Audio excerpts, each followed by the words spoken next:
नमस्कार मित्रांनो, तुम्ही जर आधार कार्ड होल्डर असाल आणि अजूनही जर तुम्ही तुमचे आधार कार्ड अपडेट केलेलं नसेल, तर आता तुमच्यासाठी एक सुवर्ण संधी आहे. केंद्र सरकारने आधार अपडेट करण्याची मुदत वाढवून 14 जून 2025 पर्यंत केली आहे आणि महत्त्वाचे म्हणजे हे पूर्णपणे फ्री आहे.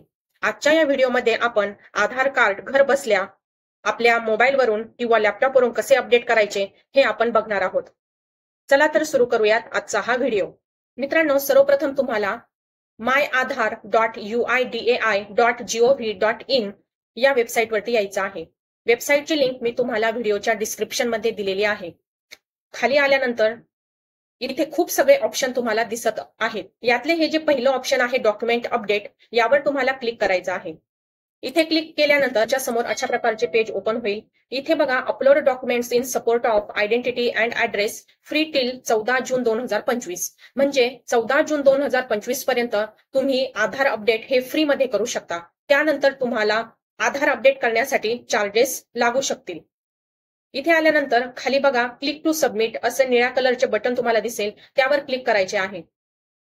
त्यानंतर तुमच्या समोर अशा प्रकारचे पेज ओपन होईल. इथे तुम्हाला तुमचा आधार नंबर टाकायचा आहे. इथे समोर जो कॅप्चा दिसत आहे तो तुम्हाला इथे एंटर करायचा आहे आणि त्यानंतर लॉग इन विथ ओटीपी या बटनावर क्लिक करायचं आहे. त्यानंतर बघा, इथे तुम्हाला ओटीपी एंटर करायचा आहे. तुमच्या आधार कार्डशी जो मोबाईल नंबर लिंक असेल त्या रजिस्टर्ड मोबाईल नंबरवर एक ओटीपी पाठवला जाईल. तो ओटीपी तुम्हाला इथे टाकायचा आहे आणि त्यानंतर इथे लॉग इन या बटनावर क्लिक करायचं आहे. त्यानंतर तुमच्या समोर अशा प्रकारचे पेज ओपन होईल. इथे तुम्ही बघू शकता, इथे खूप सगळे ऑप्शन इथे दिलेले आहेत. त्यापैकी हे जे पहिलं ऑप्शन आहे डॉक्युमेंट अपडेट, यावर तुम्हाला क्लिक करायचं आहे. त्यानंतर इथे नेक्स्ट जे बटन दिसत आहे त्यावर क्लिक करायचं आहे. परत एकदा नेक्स्ट या बटनावर क्लिक करायचं आहे. त्यानंतर बघा, इथे व्हेरिफिकेशनसाठी तुमची माहिती इथे दिलेली आहे. तुमचं नाव, जेंडर, डेट ऑफ बर्थ, तुमचा ऍड्रेस, हे सगळं तुम्हाला इथे व्हेरीफाय करून इथे जो बॉक्स दिसत आहे यावर क्लिक करायचं आहे. त्यानंतर नेक्स्ट या बटनावर क्लिक करायचं आहे. त्यानंतर तुमच्या समोर अशा प्रकारचं पेज ओपन होईल. इथे बघा, तुम्हाला इथे तुमचे डॉक्युमेंट अपलोड करायचे आहेत. डॉक्युमेंटमध्ये तुम्हाला प्रूफ ऑफ आयडेंटिटी म्हणजे पीओआय आणि प्रूफ ऑफ ऍड्रेस म्हणजे पीओए हे डॉक्युमेंट्स तुम्हाला इथे अपलोड करायचे आहेत. आता हे जे डॉक्युमेंट तुम्ही अपलोड करणार आहात त्या डॉक्युमेंटची साईज ही 2 MB पर्यंत हवी.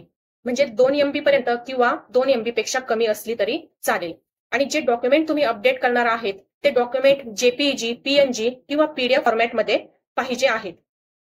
इथे खाली आल्यानंतर बघा, प्रूफ ऑफ आयडेंटिटी पीओआय हे डॉक्युमेंट तुम्हाला इथे अपलोड करायचं आहे. आता पीओआय हे जे डॉक्युमेंट आहे त्यामध्ये इथे भरपूर सगळे डॉक्युमेंट्स तुम्हाला बघायला मिळतील. त्यामध्ये डिसॅबिलिटी आयडेंटिटी कार्ड आहे, ड्रायव्हिंग लायसन्स आहे, इंडियन पासपोर्ट आहे, किसान फोटो पासबुक आहे, तुमचे मार्कशीट आहेत, मॅरेज सर्टिफिकेट आहे, पॅन कार्ड आहे, असे भरपूर सगळे डॉक्युमेंट्स तुम्हाला इथे बघायला मिळतील. त्यापैकी मी इथे पॅन कार्ड हे डॉक्युमेंट सिलेक्ट करत आहे. त्यानंतर ओके या बटनावर क्लिक करायचं आहे. त्यानंतर तुम्हाला बघा, इथे आपण जे पॅन कार्ड हे डॉक्युमेंट सिलेक्ट केलेलं आहे ते तुम्हाला इथे अपलोड करायचे आहे. डॉक्युमेंट अपलोड झाल्यानंतर खाली आल्यानंतर तुम्ही इथे बघू शकता, इथे तुम्हाला प्रूफ ऑफ ऍड्रेस साठी डॉक्युमेंट द्यायचं आहे. आता इथे प्रूफ ऑफ ऍड्रेस साठी तुम्ही बँक अकाउंट स्टेटमेंट आहे, डिसॅबिलिटी आयडेंटिटी कार्ड आहे, इलेक्ट्रिसिटी बिल आहे, गॅस कनेक्शन बिल, किसान फोटो पासबुक, मनरेगा कार्ड आहे, मॅरेज सर्टिफिकेट आहे, passbook with photograph, photo ID card, तुमचं रेशन कार्ड, तुमचं कास्ट सर्टिफिकेट, असे भरपूर सगळे डॉक्युमेंट्स तुम्हाला इथे बघायला मिळतील. इथे बघा, वोटर आयडी कार्ड सुद्धा आहे. मी वोटर आयडी कार्ड सिलेक्ट करत आहे. त्यानंतर ओके बटनावर क्लिक करायचं आहे. नंतर इथे तुम्हाला वोटर आयडी कार्ड म्हणजे तुम्ही जे डॉक्युमेंट्स इथे सिलेक्ट केलेलं आहे ते तुम्हाला इथे अपलोड करायचं आहे. आणि अपलोड केल्यानंतर खाली बघा, आय हिअर बाय, इथे या बटनावर टिक करायचे आहे आणि त्यानंतर नेक्स्ट या बटनावर क्लिक करायचं आहे. त्यानंतर तुमच्या समोर अशा प्रकारचे इंटरफेस ओपन होईल.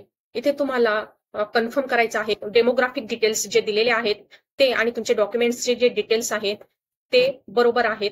त्यानंतर ओके या बटनावर क्लिक करायचं आहे. त्यानंतर तुमच्या समोर अशा प्रकारचं पेज ओपन होईल. इथे बघा, इथे तुम्ही बघू शकाल की ही जी सर्व्हिस आहे डॉक्युमेंट अपडेटची ती 14 जून 2025 पर्यंत ही फ्री ऑफ कॉस्ट आहे. त्यानंतर तुम्हाला या प्रोसेससाठी पैसे लागू शकतात. त्यानंतर खाली आल्यानंतर इथे सबमिट बटन तुम्हाला दिसत आहे, यावर क्लिक करायचं आहे.